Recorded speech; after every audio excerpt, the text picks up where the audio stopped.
Well, good morning. It's the Sid and the Badgerita, and we are on a New Mexico camping trip. This is actually the last day, one more night of our 9-day trip.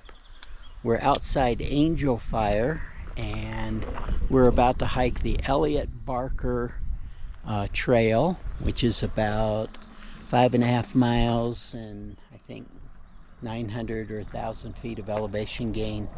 And we're actually camping at Eagle Nest. So Eagle Nest Lake State Park, which I'd highly recommend, especially if you have watercraft of some kind. It's a nice small campground, really nice new facility. So off we go for this adventure.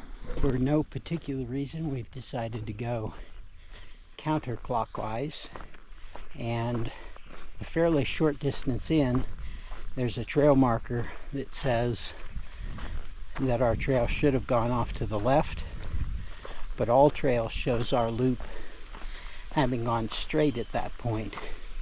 So we're going to follow All Trails and that map for now and hope that works out, but we're right on the path.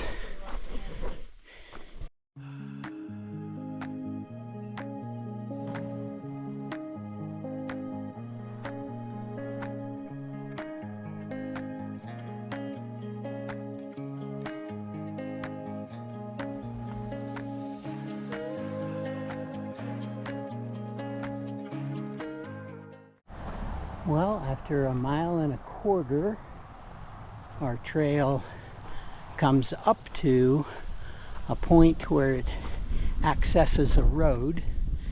We're not going to be on the road paralleling it, but we've gained about 400 feet so far. It's been partly sheltered by the trees, partly out in the open, but there's a nice breeze, so onward we go. Again, if you're coming counterclockwise back at that road, make sure and make a left instead of following straight. It takes you on a different trail.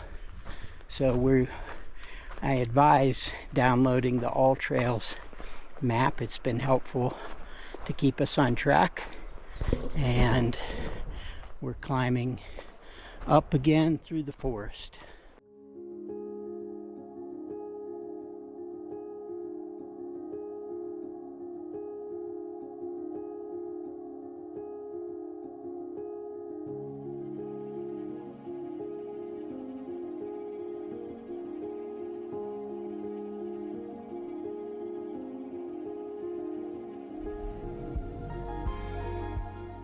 There's places like that one where I'm not sure without All Trails that you would have any idea which way to go, because you could either have gone right or left, and it with All Trails map downloaded, it clearly bends to the left. So I'd highly suggest having some form of navigation with you. Well, every once in a while the trees allow us to peek down into the valley and see parts of Angel Fire and the surrounding areas. You do this clockwise, you're going to get 4 miles of a more gradual uphill, and if you do it counterclockwise, you're going to get 2 miles of uphill and 4 miles of gradual down as we're doing it. And you get nicer views in the second half of the hike. So I think I would suggest doing it counterclockwise, get the climbing over with, and then you've got a more gradual descent and views down into the valley.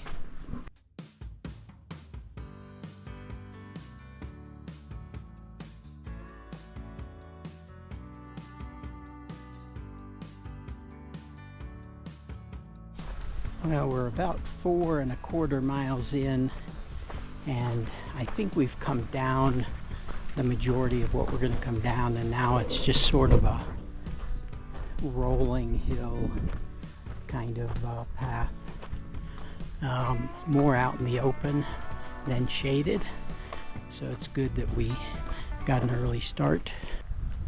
Well, we've come to another big intersection with trails going different ways. I know our trail goes this way, and it's not listed by name, but there was a little sign saying number 1 trail, and that's what we've been following for the most part, other than our map. So we decided that we needed a rating system for the trails. First, we'll tell you what we think about them, and then we'll each rate it on a scale of 1 to 10 cervezas. So, Badgerita, what did you think of this trail, and what would you give it as a total grade? Oh gosh, see, I describe hate it. The first one, because I'd be way off. Let's see, it was a nice trail. It was pretty. Climbing at the beginning, and all downhill at the end. Nice that it's a loop. Cons were it was not marked well. We would not have been able to do it without all trails. So what's your cerveza rating? I think I'll give it a 6 out of 10 cervezas. We did get some nice views of the valley, nothing spectacular. It was an okay trail, not gonna change your life, but I would also give it a 6 on the cerveza scale. So the last quarter mile, maybe much less than that actually, is right along the road. So I'm wondering why the trail maker couldn't figure out a way to make this loop dropping us down into the parking area, you know, from off the road itself. I think that'll be it for now until the next time. The Sid and Badgerita out.